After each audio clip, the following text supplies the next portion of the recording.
welcome back to Leather and Fray. I'm Jen. We all have creativity inside of us. So I want to help you discover your inner jewelry maker. So let's get started today. I am so inspired by spring. My front yard is lined with these gorgeous magnolia trees that produce these beautiful pink blooms every spring. And our whole front yard will smell like a perfumery. Almost all gone, and I thought before they completely disappeared for the year, I would bring them in and we can make some earrings together. Today we're going to make the earrings that I'm wearing.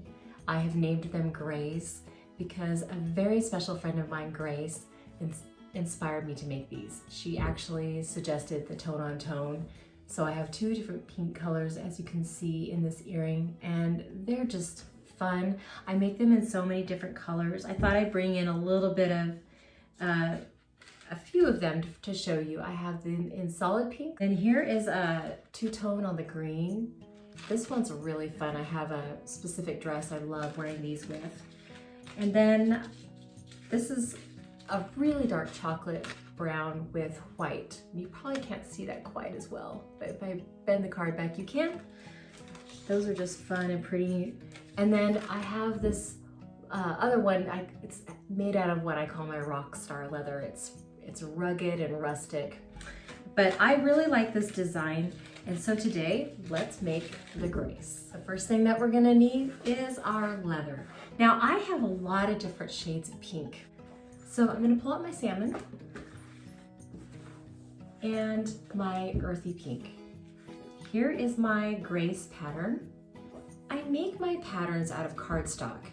I just hand draw them. This one, the top matches the bottom, so I've got the two pieces. You see me pulling out my handy dandy gel pen. I use this pen to trace almost all of my patterns. Only very few leathers will this not work on.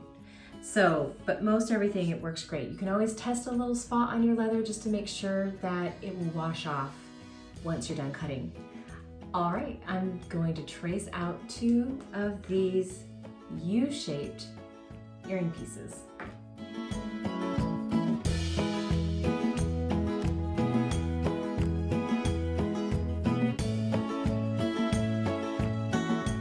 And now I'm going to go ahead and trace two of these half circles on my light pink leather.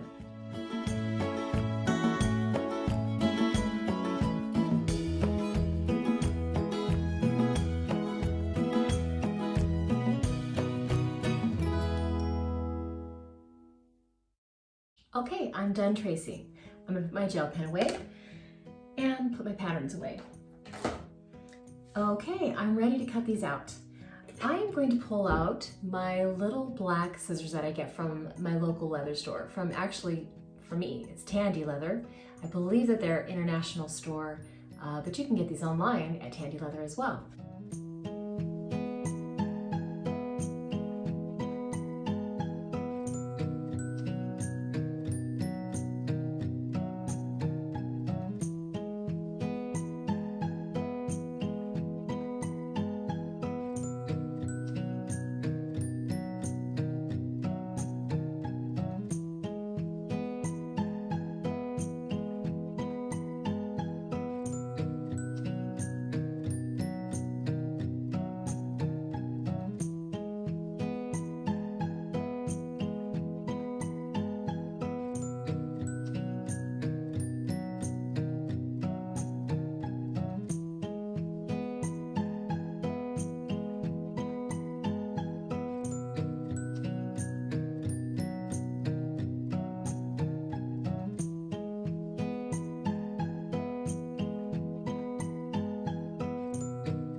Okay, now I'm done cutting out my little pieces. And what I'm gonna do next is, as you can see, and it's not too bad this time, but sometimes I have quite a bit of gel pen left around the edges, and you can see there's just a little bit here and there. So my trick for that is to get a damp kitchen washcloth and I just wipe off all the excess.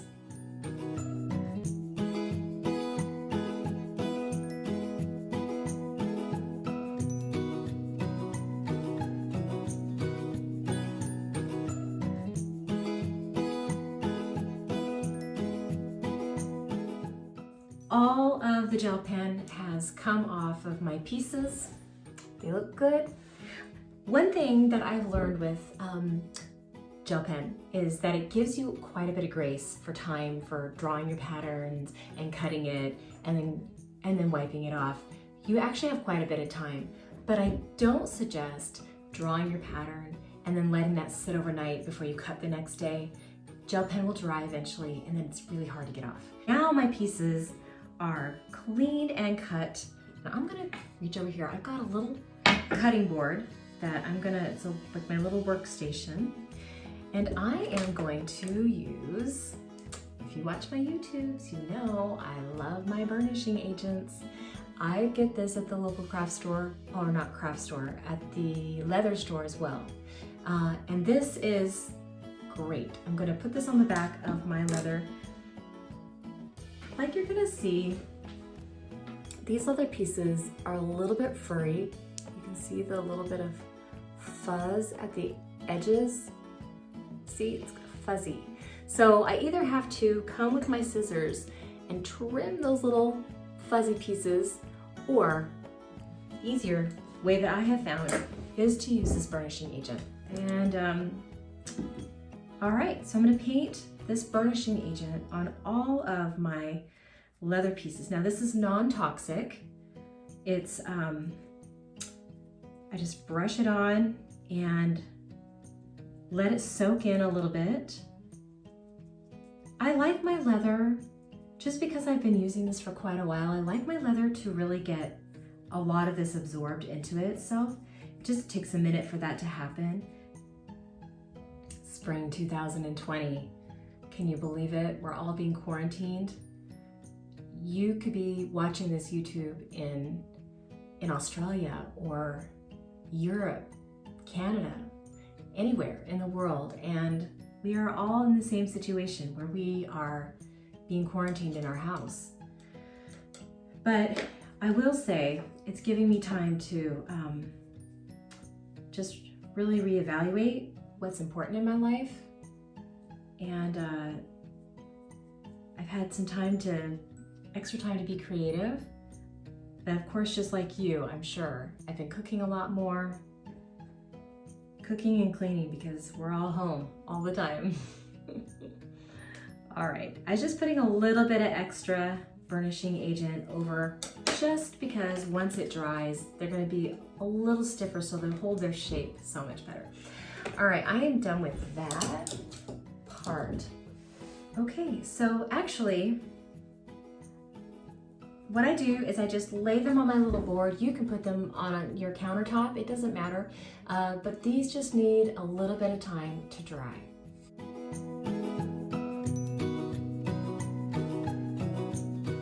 This is my dog Charles. While we're waiting for our leather pieces to dry, we could ask Charles a few questions about quarantine. So Charles, how does it feel to be in quarantine? What? Are we in quarantine? I didn't even know there was quarantine, Mom. Well, we are in quarantine. What is quarantine? Well, quarantine's where we need to stay home so we don't get other people sick.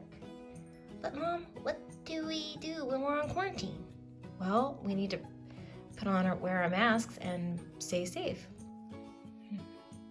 Does this count, Mom? Okay, so I just put this book on top of my leather pieces while they were drying because some leather wants to curl up a little bit from the burnishing agent. Other pieces are just fine, so I just never know. Our leather pieces have dried after being burnished. The next step is to punch our holes for our jump rings and our earring hook. Now, with this style, the gray style, you can see that there are 4 holes on each side for attaching the bottom to the top, and there's 1 hole at the top for our earring hook. Now, I'm grabbing my gel pen because a lot of times what I like to do is actually put a little dot where I'm going to punch my holes. My hole puncher is set to the smallest setting, and I'm gonna go ahead and just mark my little dots. That way I get my holes lined up the way that I want them to be. And I'll show you just like so. I've drawn my little circles, and Now I'm going to hole punch them.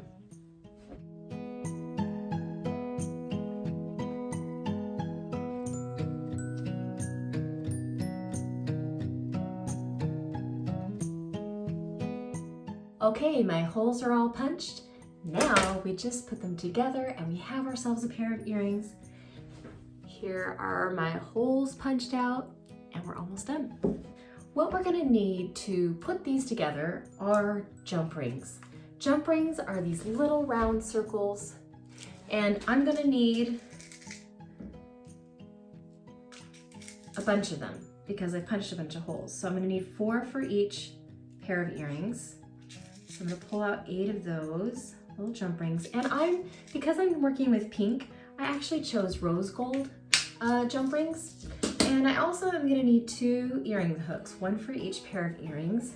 And I'll show you what these look like. I'm gonna grab my needle nose pliers and just show you I'm using a simple earring hook. I really love this clean lines. I think that they're so pretty. And again, I'm using rose gold. So what I need for this part, the last part, are 2 needle nose pliers.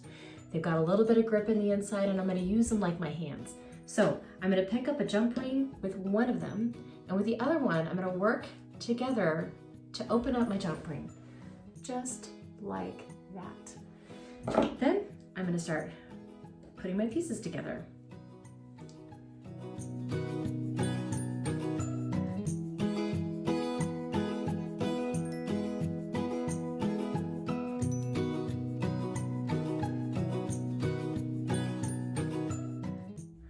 Okay, now I've got all my jump rings on. I just need to put the earring hooks at the top. All right, now we have ourselves another pair of these Grace earrings with the pink and the salmon. These can be made in any color that you can dream up. I hope that you've enjoyed crafting with me today. I hope that you stay safe during quarantine and get creative because it's so good for your soul. Also, if you do like this video and you want to see more, please subscribe.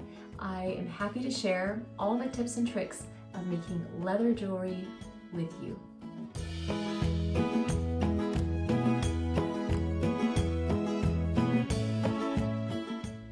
Well, yeah, you don't go anywhere, so you probably wouldn't notice that you can't go anywhere. It's okay. Life is going to stay the same for you.